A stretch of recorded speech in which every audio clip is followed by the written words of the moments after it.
சக்குருநாத ஐயாரு கேரளாவிலேருந்து புறப்பட்டோம். எங்கள் ஊருக்காரங்க எல்லாம் வந்தாங்க. வண்டி வருதுன்னு சொன்னாங்க. இல்லை, திருச்சூர் வந்தான். தனியாக புறப்பட்டாங்க. ஒரு வயசானவர் என் கூட வந்தார். என்ன ஊர் அப்பா போகணுன்னு கேட்டார். இந்தமாரிங்க நான் பயணிக்கும் பக்கம் கனகம்பட்டி போகணும்னு சொன்னோம். பஸ் ஸ்டாண்டில் அந்த ஐயா வந்து இறங்கி வழி தெரியாமல் தேமானோம். இந்த ஊருக்கு ரொம்ப பஸ்ஸு சொன்னார வசனம் திருப்பி அந்த பஸ்ஸில் ஏறிப்பா வண்டியில் போவோன்னு சொன்னார். அப்போ எனக்கு வீடு இல்லாத நிலைமையில் வீடில் இருந்த வீடு இடிஞ்சு போச்சு.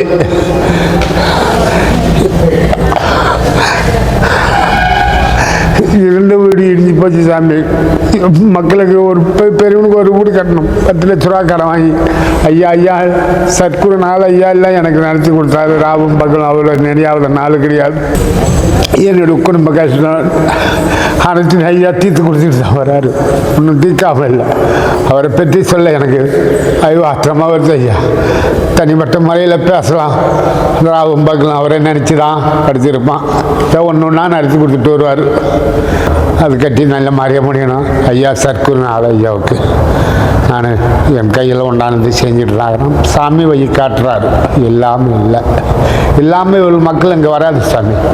அவர் அனுபவம் தேடி வந்தால் அவர் இருக்கிறார். சத்குருநாத ஐயா ஞான வல்லவரே மூட்டைப்பா சாமி. எங்கே போனாலும் அதான் சொல்ல தெரியும் சாமி. எனக்கு படிக்க தெரியாது. ராவும் பக்கம் படுக்கும்போது நினச்சிக்கிட்டு தான் படுப்பான்.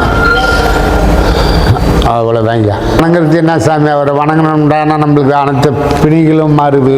எவ்வளோ ஒரு சுமைகளாக இருந்தாலும் அனைத்த கஷ்டங்களும் நீங்குது சாமி. அவரை நாடி வரணும்.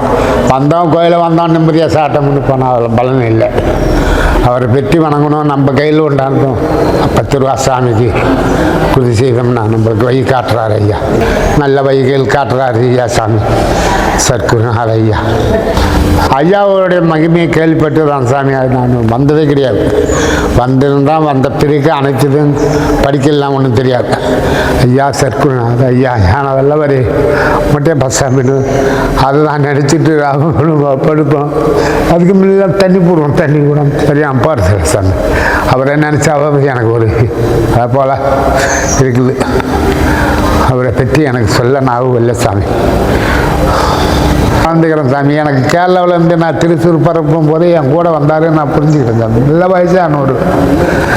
அந்த பஸ் ஸ்டாண்டில் என் பொண்டாட்டி வந்து உட்காந்துறேன். எங்கள் ஊர் சாணம் அனைத்து பேரும் எல்லாம் கார் போட்டுட்டு போகிறோம். நாங்கள் எங்களால் ஒன்றும் சிந்திக்க முடியல. அப்பா அவர் சொன்னார், அந்த பெரியவர் யாருனார், எப்பா என்ன ஊர் எப்போ போனேன் நான் மாதிரிங்க பயணிக்கிட்ட கனகம்பட்டியான் சாமி கோயிலுக்கு போனேன்னாரு. இல்லைப்பா நான் வரேன் பயணிக்கு வரேன் உங்கள் கூடிய பஸ் ஸ்டாண்டில் இறங்கினார். இறங்கி விட்டுட்டு பஸ்ஸை கை காட்டி விட்டு நின்றுட்டார். இல்லை வேலைகளை தான் சாமி. அவரை பற்றி சத்குருநாத அவரை பற்றி நினச்சாவே நம்ம சுமைகள் குறையுது, கஷ்டங்கள் குறையுது. அனைத்தையும் நான் அனுபவிச்சுக்கிறேன் சாமி. இப்போ இருந்தவங்க எல்லாம் எங்கள் ஊருக்காரங்க தான் வந்துருக்கு சாமி. ஆமாம், அனைத்தும் கைகூடி வந்திருக்குது ஐயா. எனக்கு சொந்த வீடே இல்லை. போன வருஷம் பெரியவனுக்கு ஒரு 11 லட்ச ரூபாய் ஆச்சு. அந்த வீட்டை கட்டினா சித்திரி பூச்சி தான் 30 லட்சம். நல்லூருக்கு ஒருவனுக்கு வீடு கட்டுறோம் சாமி. வீடு கட்டுறோம். ஐயாவோடைய சத்குருநாத ஐயாவை நினச்சி போனேன்னா எனக்கு மழை போல ஆபத்து வந்தாலும் பனி போல நீங்கள் போவோம் ஐயா. என்னால் முடியாது. அவர் வந்து தீர்த்து கொடுக்குறாரு. நிலத்து பயக்கில் பங்காளி சேர்ந்து கொண்டு போய் எங்களுக்கு 1.25 சென்ட் பூரி சுற்று அந்த வீடு கட்டிக்கிறேன். ஃபஸ்ட்டு கட்டின வீட்டில் எனக்கு பார்க்கறதுன்னு கூட்டில் வந்தான். அது கொண்டு போய் ஐயா சத்குருநாத ஐயா நீ தானே எனக்கு சொன்னால் மற்றவங்க யாரும் தானே இல்லை. நான் அதுக்கு வயிற்று செய்கிறான். இன்னும் கொஞ்சம் போல் ஒரு ஐயா சொல்லிக்கிறாரு, செய் தரம்போ நாங்கள் நம்ம கொத்தோடு தான் இருக்கிறோம். வருவான் எப்போ இருந்தாலும். நேற்று கூட காசு இல்லை. இரும்பு அடித்து கையில் கொண்டு சரக்கு போட்டுட்டு ஒரு 4000 ரூபாய் எடுத்துட்டு வா எங்கள் வீட்டில் கிளம்பிச்சு சாமி.